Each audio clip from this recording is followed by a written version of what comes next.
Kendini keşfetmede kadın cinselliğin rolü.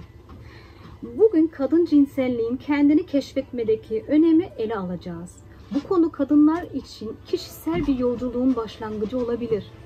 Cinselliğinizi keşfetmek sadece fiziksel değil, aynı zamanda duygusal ve zihinsel olarak kendinizi anlamanızı sağlar. İşte bu yolculukta dikkate almanız gereken bazı noktalar. Selam, ben Tuğba Kara, Kundalini Yoga ve Tantra eğitmeniyim. Bu kanalda senin yolculuğunu desteklemek için spiritüel bilgi ve pratik egzersizleri paylaşıyorum. Kadın cinselliği çeşitli ve benzersizdir. Kişiden kişiye farklılık gösterir. Uyulması gereken standartlar veya beklentiler yoktur. Sınırlar ve tercihler. Kadın cinselliği hakkında önemli bir noktaya vurgulamak istiyorum. Kadın cinselliği doğru veya yanlış bir kılavuzu olmayan çok özel ve kişiseldir.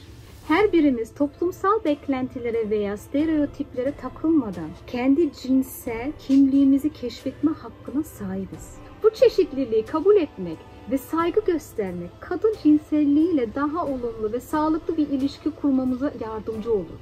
Kadınlar gerçekçi olmayan standartlardan veya ön yargılardan etkilenmeden kendi kararlarını vermeli ve cinsel sağlıklarına ve refahlarına öncelik vermeli. Her bir kadının yargılanma veya ayrımcılık endişesi taşımadan güvenli ve destekleyici bir ortamda kendi cinsel kimliğini keşfetme hakkı vardır. Cinsellikte öz saygı. Cinsel öz saygı, bedenimizi ve zihinsel tercihlerimizi kabul etmekle başlar. Kendi bedenimize ve cinsellikle ilgili tercihlerimize saygı göstermek, başkalarının da buna saygı göstermesini beklememizin temellidir. Kim olduğunuz ve nasıl hissettiğiniz konusunda dürüst olmak, öz saygının ilk adımıdır. Ayrıca cinsel ilişkilerde sınırlarımızı bilmek ve bu sınırlara saygı göstermek de önemlidir. Herhangi bir ilişkide rızaya dayalı olarak hareket etmek hem sizin hem de partnerinizin öz saygısını korur. Unutmayın ki cinsellikte öz saygı, cinsel tercihleriniz ne olursa olsun herkesin hakkıdır. Kendinize güvenin ve cinsel kimliğinizle barışık olun. Bu mutlu ve sağlıklı bir cinsel yaşamın temellidir. Cinsellikte beden bilinci sağlıklı bir cinsel yaşam için son derece önemlidir. Beden bilinci kişinin kendi vücudunu ve cinsel ihtiyaçlarını anlaması ve kabul etme anlamına gelir. Bu cinsel ilişkilerde daha fazla keyif almanıza, daha sağlıklı ilişkiler kurmanıza ve cinsel tatminin artmasına yardımcı olabilir. Cinsellik odaklı beden bilincini geliştirmek aslında eğlenceli bir yolculuk olabilir.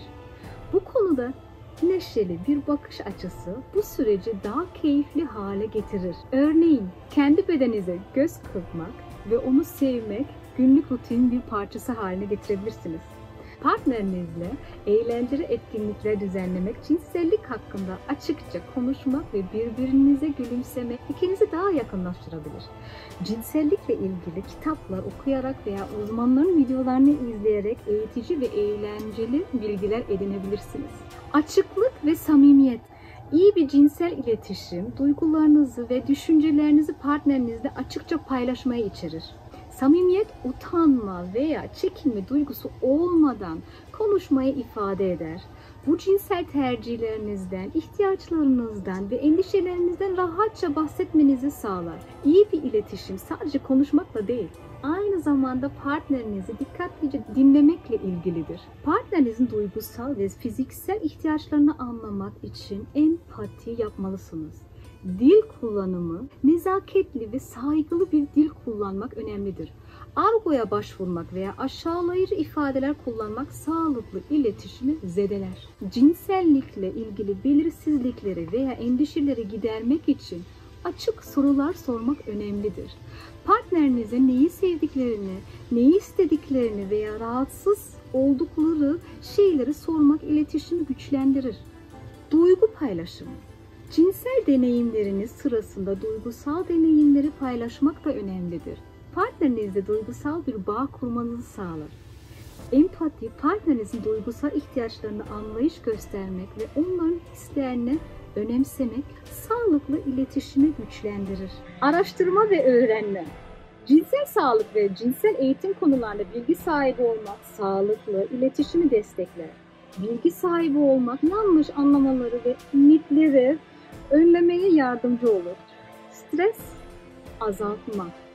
Hayatın getirdiği günlük streslerden kaçmak neredeyse imkansız gibi görünse de stresi yönetmek ve cinselliğin sağlığınıza olan etkisini anlamak daha mutlu ve dengeli bir yaşam sürmenize yardımcı olabilir. Stresin bedenimize etkisi fiziksel ve zihinsel sağlığımıza zarar verebilecek bir faktördür. Kronik stres bağışıklık sistemini zayıflatabilir, uyku sorunlarına yol açabilir ve ruh halimizi olumsuz etkileyebilir. Bu durum cinsel sağlığımızı da etkileyebilir.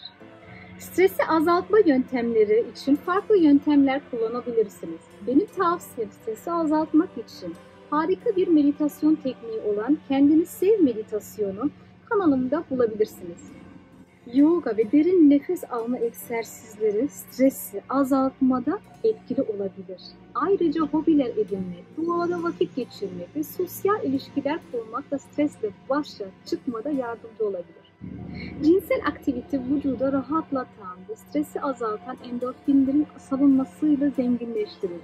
Ayrıca düzenli cinsel aktivite, cinsel organların sağlığını korumaya yardımcı olabilir ve ilişkilerde bağlılığı artırabilir. İyi bir iletişim, partnerinizle açık ve sağlıklı bir iletişim kurmak, cinselliğinizi geliştirmenin önemli bir parçasıdır.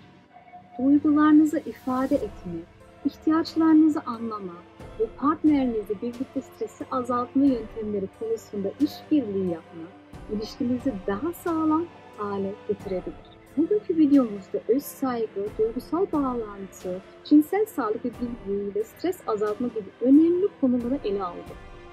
Bu konuların her biri yaşam kalitemizi büyük ölçüde etkileyebilir ve bu videoda bu konuları anlamaya ve üzerine düşmeye çalıştık. İzlediğiniz için teşekkür ederim. Daha fazla içerikten haberdar olmak için kanalıma abone olmayı unutmayın. Sağlıklı ve mutlu bir yaşam dileğiyle görüşmek üzere.